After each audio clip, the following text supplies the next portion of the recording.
Me quajnë Elda, në tetor mbusha 66. Kur të tjerët më pyesnin për moshën, unë qeshja dhe thoja se ndihem si 45, dhe në të vërtet ndihesha kështu. Vetë se trupi, ai i vjetër, më tradhonte në mëngjes kur ngrihesha nga shtrati me dhimbje në shpinë dhe në gjunjë, por shpirti im ishte ende i ri, i etur për diçka që nuk dija ta emërtoja. Kur vendosa të merja në shtëpi një djalë të ri për të më ndihmuar me punët e rënda të shtëpisë, nuk e kisha menduar fare se do të ndodhte ajo që ndodhi. E kisha parë në lagje, duke ecur me një qëndrim të përugur, por me sy që shkëlqenin nga një inteligjencë e fshehur. Ishte një djalë i lagjes, i biri i fqinjve nga kati i tretë. E mbanin në gojë si djali i mirë, por unë shikoja më thellë. Shikoja të duart e tij të mëdha, të supet e gjera që mezi mbusheshin në kornizën e derës, të mënyra se si ulte kokën kur fliste, si të kërkonte falje për hapësirën që zinte. Emri i tij ishte Ardi, 27 vjeç. Sa vjeç ishte i biri im, po të ishte gjallë. Atë ditë të parë, kur hyri në shtëpinë time, mbaja një fustan të gjatë pambuku me lule të vogla, ato të vjetra që më kishin mbetur nga rinia. Ai mbante pantalona dete shkurtra dhe një bluzë të bardhë, pak të ndotur nga puna. Era e djersës së tij të përzier me sapunin e lirë mbushi korridorin dhe mua më zuri një maramendje e lehtë. "Teto Elda", më tha, "më tregoni çfarë të bëj." E çova në obor. Atje kisha një kopsh të vogël që e kisha lënë të egër vite me radhë. Shkuret e trëndafilave ishin hinë rritur pa mas, degët e tyre me gjemba kishin pushtuar shtegun. I thash t'i shkurtonte, ai filloi punën. Unë u ndala te dritare e kuzhinës, duke pirë kafe, duke vëzguar. Dieli i pasdites godiste shpinën e tij të zhveshur, pasi ai e kishte hequr bluzën. Muskujt lëviznin në lëkurë si gjajpërinë të butë. Pa shpikët e djersës që rridhnin poshtë shtyllës kurizore dhe humbisnin në brëzinë e pantalonave. Një ndjesi e çuditshme më përshkoi trupin, si rufe me qiell të kthjellët. Nuk ishte vetëm bukuria e tij fizike, por diçka tjetër. Ishte jeta. Ishte ajo fuqi e papërdorur që unë e kisha humbur diku gjatë rrugës. Ndoshta pas një martese të gjatë e të ftohtë, pas vdekjes së burrit, pas viteve të vetmisë. "Teto Elda", më thiri ai nga obori, duke e fërkuar balin me krah. "A mund të më sjellni një gotë ujë?" Zëri i tij më ktheu në vete. Mora një gotë, e mbusha me ujë nga rubineti dhe shtova disa kuba akujli. Kur ja zgjata, gishtat tan u prekën për një sekond. Lëkura e tij ishte e nxehtë dhe e lagësht. E imja ishte e ftohtë, me venat e dukshme si harta të vjetra.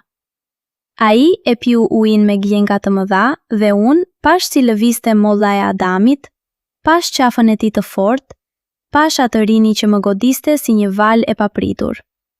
Në ditët në vijim, fillova t'i kërkoja të bënte gjëra që nuk ishin nevojë të bëheshin. Të lëvizte një dolap nga një cep i dhomës në tjetrin, ta kthente prapa. Të hiqte një rafë që e kisha vendosur unë vetëm një javë më parë.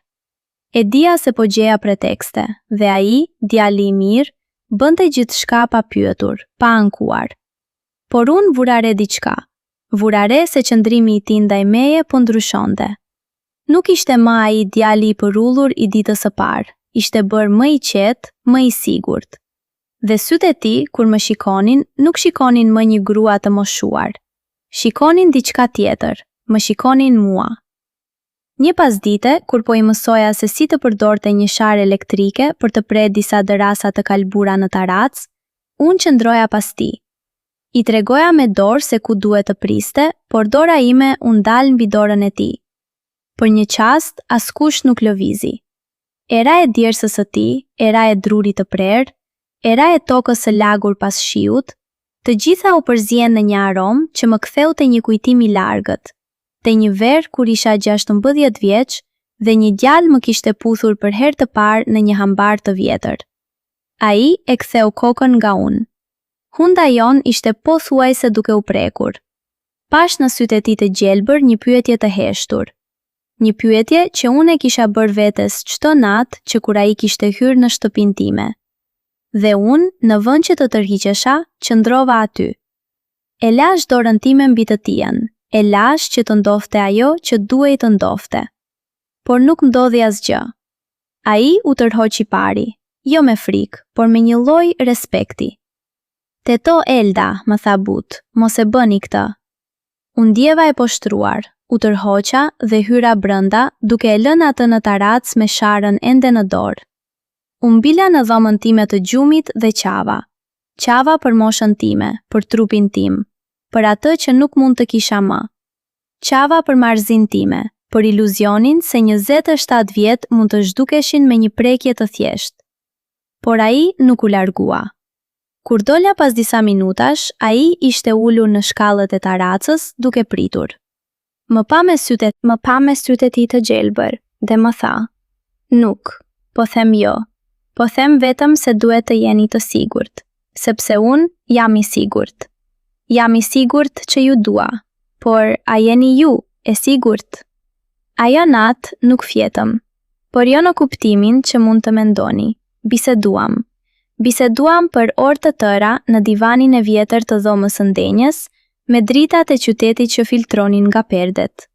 Ai më tregoi për të shkuarën e tij të vështirë, për ëndrat e tij të thyera, për atë që kërkonte tek unë. Dhe unë i tregova për djalin tim që nuk ishte më, për burin tim që nuk më kishte dashur kur vërtet, për atë zbrasti që mbushej me vite e vite pa fund. Nuk ishte fizike, ishte diçka më e thellë. Ishte një lidhje që nuk ishte nevojë për prekje.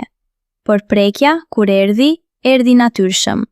Nuk ishte nxituar, ishte ngadalt, si një val që vjen dhe mbush plazhin pa nxitim.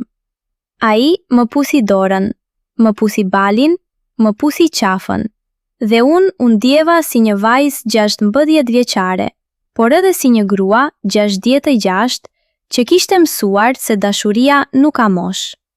Në mëngjes, kur u zgjova, ai ishte ende aty, por tani, ai nuk ishte më djali i punës, ishte thjesht Ardi, dhe unë isha Elda, një grua që kishte gjetur diçka që nuk e kishte kërkuar kur.